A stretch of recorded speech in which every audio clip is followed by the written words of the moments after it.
عفوك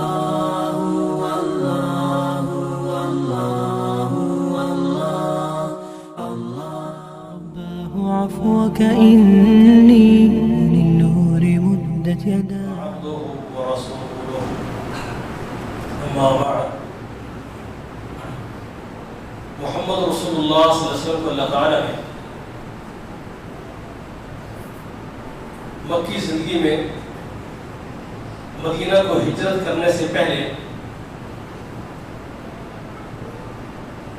سورہ بنی اسرائیل جو سورہ اسراء بھی کہتے ہیں، اسراء کا معنی ہے رات کے وقت کسی کو لے جانا، اور لفظ لیلن بھی استعمال ہوا ہے اس آیت میں، اس کا معنی ہے اللہ نے اپنے قدرت کی بات کی ہے کہ سبحان الذی، پاک ہے وہ ذات جس نے رات کے تھوڑے سے حصے میں محمد کریم علیہ السلام کو، اپنے بندے کو مسجد الحرام سے مسجد اقصی طرف لے گئے، اور پھر اس کے بعد اللہ تعالیٰ نے جو رسول اللہ صلی اللہ علیہ وسلم کی احادیث سے موجود ہے تقریباً 25 صحابہ سے نبی صلی اللہ علیہ وسلم کا واقعہ معراج بیان ہوا ہے۔ تو آپ پھر معراج میں گئے، اب وہ وقت نہیں ہے اس کو ڈیٹیل سے بیان کرنے کا، یہ مہینہ کون سا تھا، یہ تاریخ کون سی تھی، اس کا تعین کتاب و سنت میں نہیں ہے، کسی تاریخ کی مستند کتاب میں نہیں۔ لوگ اپنے اسٹیمیشن اندازے لگائے ہیں کہ وہ نبوت ہجرت سے 1 سال کا تو تھا، بعد کا نبوت کا 5واں سال تھا، بعض کہتے ہیں ربیع الاول کا مہینہ تھا، بعض کہتے ہیں رجب کا مہینہ تھا، بعض کہتے ہیں ربیع الاول کی 17 یا 27 تاریخ تھی، بعض کہتے ہیں رجب کی 17 یا 27 تھی، بعض کہتے ہیں رمضان المبارک کا مہینہ بنتا ہے۔ اندازے لگائے ہیں۔ معراج محمد کریم علیہ السلام کو اسی جسم سے ہوا ہے کہ لفظ عبد استعمال ہوا ہے، اور جتنی احادیث ہے اور قرآن کی آیت سے بھی یہی ثابت ہوتا ہے کہ محمد رسول اللہ صلی اللہ علیہ وسلم کو اللہ نے اپنی عظمت بھی تبھی بیان کیا، سبحان الذی، پاک ہے وہ ذات۔ پھر کیا مانا، تو ایک ایسا انوکھا واقعہ ہونے والا ہے۔ نبی اسلام کو خواب میں بھی معراج ہوئے، لیکن جو قرآن کی اس آیت میں ذکر ہے وہ جسم اور روح دونوں کے ساتھ جسمانی معراج ہے۔ کون سا دن ہے، کون سی رات ہے؟ ہمارے 27 رجب کو یا کوئی اور اس کے دیکھ کے کسی مہینے میں یہ منایا جاتا ہے، 22 رجب کو کنڈوں کا نظام منایا جاتا ہے۔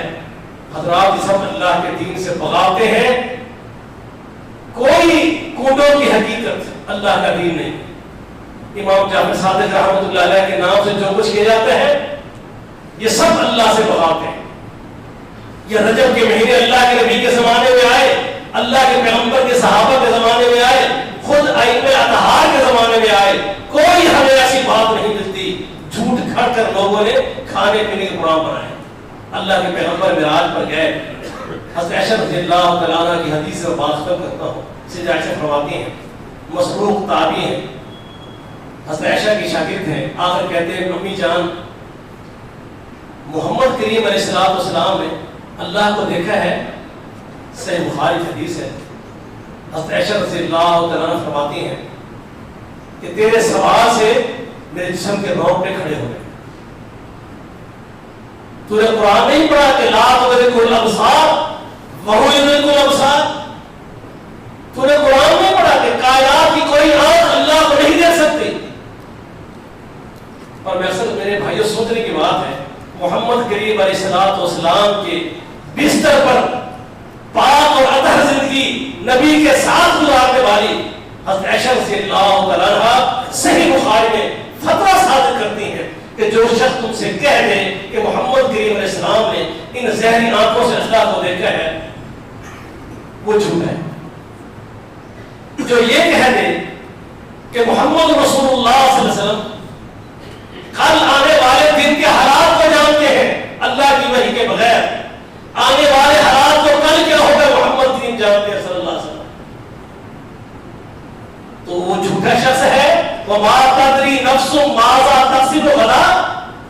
تو نے قرآن نہیں پڑھا کہ اللہ فرماتے ہیں آنے والے کل کو اللہ کے سوا کوئی نہیں جانتا۔ اگر تجھے کوئی یہ کہے کہ محمد کریم علیہ السلام نے اللہ کی وحی میں سے کچھ باتیں چھپا لی، جیسے ہمارے طبقہ خاص کہتے ہیں نا، ایک علم عام ہے کتابیں موجود ہے. ایک خاص ہے کیا کہتے ہیں سینہ بسینہ یہ کنورٹ ہوا ہے, عام لوگوں کو نہیں بتایا گیا, مخصوص کے لیے رکھ دیا گیا ہے. فرمایا جو شخص یہ کہے کہ محمد کریم علیہ السلام نے اللہ کی وحی میں سے کچھ چھپایا ہے, روکا ہے, نہیں بتایا, یہ جھوٹا شخص ہے. اللہ قرآن میں کہتے ہیں یا ایھا الرسول بلغ ما انزل الیک من ربک. ایک ایک بات پر سیدہ عائشہ رضی اللہ تعالیٰ نے اپنی دلیل پیش کی. ہاں یہ بات ہے کہ محمد رسول اللہ صلی اللہ علیہ وسلم کی حدیث ہے جس کا مطلب یہ ہے کہ اللہ کے پیغمبر علیہ السلام نے خواب میں اللہ کا دیدار کیا ہے, لیکن ظاہری آنکھوں نے قرآن میں کہہ دیا ہے کہ کوئی نہیں دیکھ سکتا, کسی نہیں دیکھا. یہ جتنے واقعات بیان ہوتے ہیں فکان قاب قوسین او ادنی, یہ سارے محمد رسول اللہ صلی اللہ علیہ وسلم اور جبریل علیہ السلام کے واقعے ہیں. اس لیے حضرات معاملہ چونکہ اللہ کے دین کا ہے, عقیدے کا ہے, کبھی غلط کا راستہ اختیار نہ کریں, اتنی ہی بات کریں. اگر ایک بڑا عجیب سا ایک وہ عقائد علماء دیوبند ایک کتاب ہے, تنقیدہ نہیں سمجھانے کے لیے کہا, تمام دیوبندی علماء نے اس پر تصدیق کی دستخط کیے. اس میں لکھا ہے کہ محمد رسول اللہ صلی اللہ علیہ وسلم کی جسم اطہر سے جو قبر اطہر کی مٹی لگی ہے, آپ صلی اللہ علیہ وسلم کے روضہ اطہر کی مٹی کا, آپ کی قبر کی مٹی کا جو مقام ہے وہ اللہ کے عرش سے بھی زیادہ ہے, اللہ کی کرسی سے بھی زیادہ ہے. یہ بات تم نے کیوں کی ہے؟ یہ عقیدے کا تعلق ہے, کیا قرآن میں ہے؟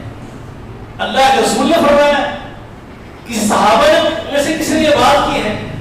ائمہ دین میں سے امام ابو حنیفہ نے یہ بات کی ہے؟ خود ساختہ باتیں اپنی منطق گھڑ کے.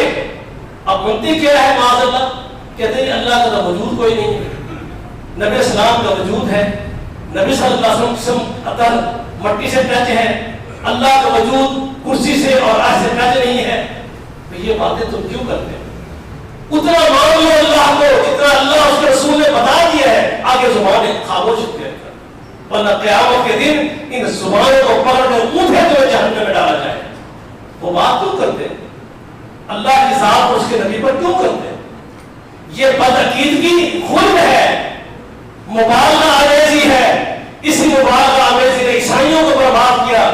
لقد کفر الذین قالوا ان اللہ هو المسیح ابن مریم. ان ظالموں نے اس لیے کافر ہو گئے, عیسیٰ علیہ السلام کو اللہ بنا دیا. اللہ مجھے اور آپ کو اپنے امان میں رکھے اور اسی عقیدے پر ہمیں اللہ موت دے جو قرآن و سنت میں بیان ہوا ہے, اور ہر اس بدعقیدگی سے اللہ ہمیں بچائے جو لوگوں کی خود ساختہ آرا ہے.